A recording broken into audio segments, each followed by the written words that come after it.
कागल ग्रामीण रुग्णालयात शासनानं विविध सुविधा उपलब्ध करून दिल्या असून या ठिकाणी सुमारे 50 ते 60 कर्मचारी सेवेत आहेत. त्यापैकी 20 कर्मचारी करार तत्वावर कार्यरत आहेत.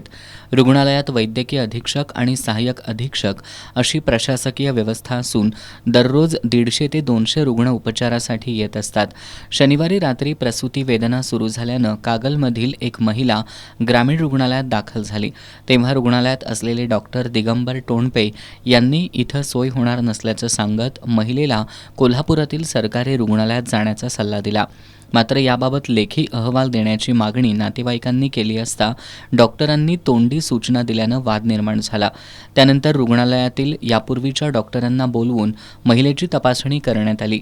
त्यांनी महिला सुखरूप असून घाबरण्याचं कारण नसल्याचं स्पष्ट केलं.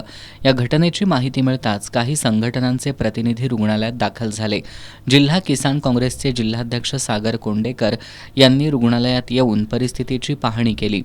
त्यानंतर त्यांनी रुग्णालयाच्या अधीक्षकांना रात्रीच बोलवून घेत संबंधित डॉक्टरवर कारवाई करण्याची मागणी केली. कागल ग्रामीण रुग्णालयातील रुग्णसेवेबद्दलच्या वारंवार अनेक तक्रारी या ठिकाणी येणाऱ्या रुग्णांच्या नातेवाईकाकडून संबंधित डॉक्टरांच्या बद्दल होत्या.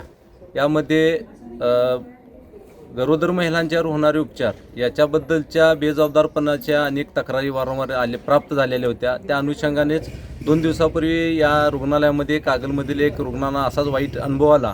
या सदर ठिकाणी असणारे टोणपे डॉक्टर ही रात्रीच्या वेळी त्यांची अवस्था ही संशयास्पदरित्या असायची आणि याची आम्ही देखील प्रशासनाकडे वेळोवेळी तक्रार केलेली होती. पण प्रशासनाने देखील त्यांना पाठीशी घालण्याचं काम केलं. पण परवाचा जो काय प्रकार 2 दिवसापूर्वी या ठिकाणी घडला तो प्रकार हा काय दुर्लक्ष करण्यासारखा नव्हता आणि त्याच्यामुळं आम्ही त्या डॉक्टरांच्यावर सक्त कारवाई झाली पाहिजे मागणी लावून धरली आणि त्या अनुषंगानं प्रशासनानं त्यांची इकडं तडाखी पडलं की बदली करून या ठिकाणी नवीन स्त्रीरोग तज्ज्ञ नियुक्त केलेले आहेत. याच्याबद्दल किसान काँग्रेसच्या वतीनं आणि अन्य गावातील इतर युवकांच्या वतीनं ग्रामीण रुग्णालयाकडे मिळणारी या रुग्णसेवेकडे कायमच आम्ही लक्ष ठेवून आहोत. या माध्यमातून मी पालकमंत्र्यांना देखील एक निवेदन करू इच्छितो की या ठिकाणी पूर्ण वेळ वैद्यकीय अधीक्षकांची गरज आहे. ज्या काही थोरात मॅडम या कोल्हापूर आणि कागल पाहतात त्यांना कागल या ठिकाणी त्यांची नियुक्ती करून इथल्या डॉक्टरांच्यावर नियंत्रण ठेवणारा अधीक्षक असावा ही मागणी देखील या निमित्तानं मी करतो. अधीक्षिका डॉक्टर सरिता थोरात यांनी परिस्थितीचं गांभीर्य ओळखून डॉक्टर दिगंबर टोणपे यांना कारणे दाखवा नोटीस बजावली आणि त्याचा अहवाल वरिष्ठांना पाठवण्याची कार्यवाही सुरू केल्याची माहिती दिली. तसंच प्रसूतीसाठी आलेल्या महिलेला सर्व सुविधा उपलब्ध करून देण्याची ग्वाही अधीक्षकांनी दिली.